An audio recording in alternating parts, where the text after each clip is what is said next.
इस बच्ची के साथ घटना हुई है।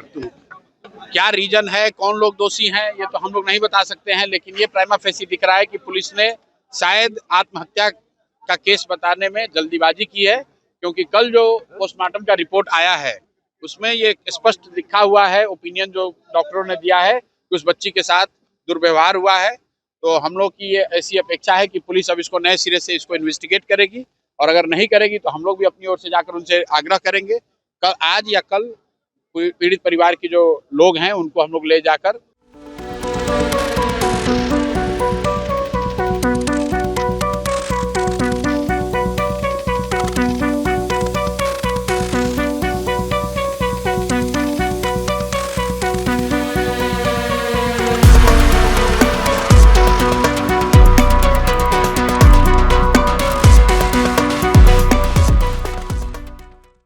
नमस्कार, आप देखना शुरू कर चुके हैं फर्स्ट लुक बिहार और मैं हूं निशा श्री। और जनसुराज के जो सूत्रधार हैं, कर्ता धर्ता हैं प्रशांत किशोर, उन्होंने जैसा कहा था कि 15 जनवरी के बाद से वो फिर से पूरे चुनावी मोड या राजनीतिक मोड में वो फिर से एक्टिव हो जाएंगे।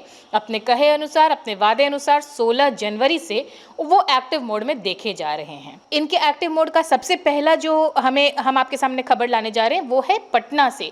और पटना में किस तरह से अभी कुछ ही दिन पहले एक छात्रा ने सुसाइड कर लिया था, और इस सुसाइड के मामले में जो अन्य एंगल भी जांचे जा रहे हैं, क्योंकि कुछ लोगों का कहना है कि हो सकता है यह हत्या हो, या फिर हो सकता है कि उसके साथ जो है रेप जैसी कोई घटना घटित हुई जिसके बाद वो सदमे में उसने ऐसा कदम उठाया हो, या फिर जो भी इसके पीछे और भी कारण हो।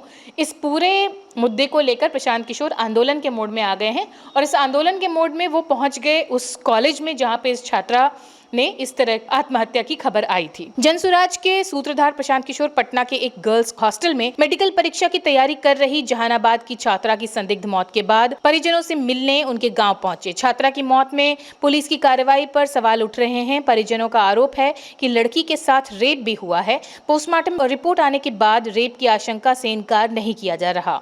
इस मामले को लेकर स्थानीय लोगों में काफी गुस्सा है। परिजनों ने आरोप लगाया कि वर्तमान जांच अधिकारी उन पर दबाव बना रहे हैं और केस वापस लेने की बात कह रहे हैं। प्रशांत किशोर ने परिजनों से मिलने के बाद मीडिया से बातचीत करते हुए कहा कि यदि प्रारंभिक जांच में पुलिस प्रशासन से चूक हुई है तो उसे सुधारा जाना चाहिए। उन्होंने कहा कि हम लोग कल पीड़िता का परिवार के साथ वरिष्ठ पुलिस अधिकारी से मिलकर निष्पक्ष और गहन जांच की मांग करेंगे ताकि हर हाल में बच्ची को न्याय मिल सके। उन्होंने यह भी स्पष्ट कर दिया कि यदि न्याय नहीं मिला तो जनसुराज संविधान के दायरे में रहकर आवश्यक और लोकतांत्रिक कदम उठाएगा। आप आइए आपको लिए चलते हैं उस गांव में और दिखाते हैं कि प्रशांत किशोर ने क्या सब बातचीत की। के घर पर इसलिए आए हैं कि उनके जो पेरेंट्स हैं, जो माँ हैं बच्ची की और उनके पिताजी हैं, भाई हैं, उनसे बात कर सकें, समझ सकें कि क्या मामला है।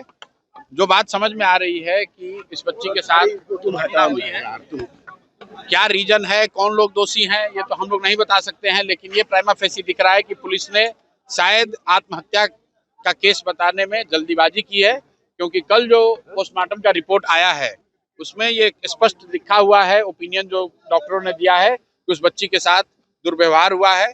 तो हम लोग की ये ऐसी अपेक्षा है कि पुलिस अब इसको नए सिरे से इसको इन्वेस्टिगेट करेगी, और अगर नहीं करेगी तो हम लोग भी अपनी ओर से जाकर उनसे आग्रह करेंगे, कल आज या कल पीड़ित परिवार के जो लोग हैं उनको हम लोग ले जाकर एसपी, एसएसपी या उनसे वरीय पदाधिकारियों से मिलाएंगे और उनसे अनुरोध करेंगे कि हर हालत में उस बच्ची के साथ इंसाफ होना चाहिए, और पुलिस से अगर जो शुरुआती गलती हुई भी है तो अब ये समय है उसको सुधारा जा सके।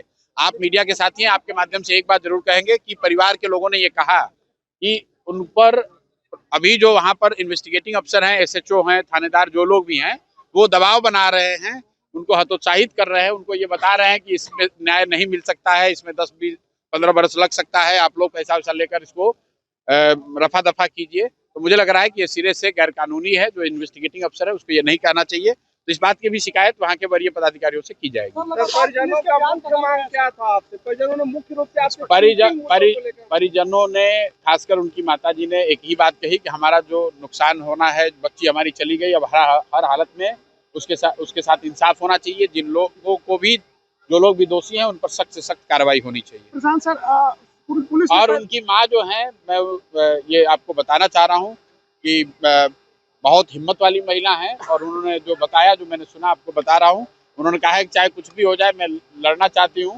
कॉम्प्रोमाइज करने का कोई सवाल नहीं है, कहीं किसी तरह के लालच में दबाव में आने की बात नहीं है। हम लोग चाहते हैं कि उस बच्ची के साथ जो दुर्व्यवहार हुआ है, जो लोग भी दोषी हैं उस पर कार्रवाई हो। सर एक और मांग उठ रही है कि हॉस्टलों को लेकर कुछ नियामक बनाया जाए ताकि लड़कियों की सेफ्टी सुनिश्चित हो। वो अलग मामला है। आज का मामला तो ये है कि इस बच्ची के साथ अगर गलती हुई है तो जिन लोगों ने भी गलती करा है उन पर सख्त से सख्त कार्रवाई हो। न सिर्फ उन पर कार्रवाई हो बल्कि जिन लोगों ने मिली भगत में जो लोग शामिल रहे हैं, चाहे वो अस्पताल के लोग हों, पुलिस प्रशासन के लोग हों, सब पर कार्रवाई की हम लोग मांग कर रहे हैं। अगर नहीं होगा तो जो कुछ भी हम लोग से बन पड़ेगा वो सब कुछ कल किया जाएगा। आखिरी सवाल प्रधान सर, ये सर पुलिस पहले कह रही है आत्महत्या है, बाद में रिलीज जारी कर रही है कि sexual violence can not be rule out. हाँ, मतलब कल अभी पोस्टमार्टम का रिपोर्ट कल रात में आया है, उसी आलोक में पुलिस को नए सिरे से इसको इन्वेस्टिगेट करना चाहिए। अगर वो नहीं करते हैं तो फिर हम लोग अपनी आवाज उठाएंगे। बंगाल में हाईफाई को भी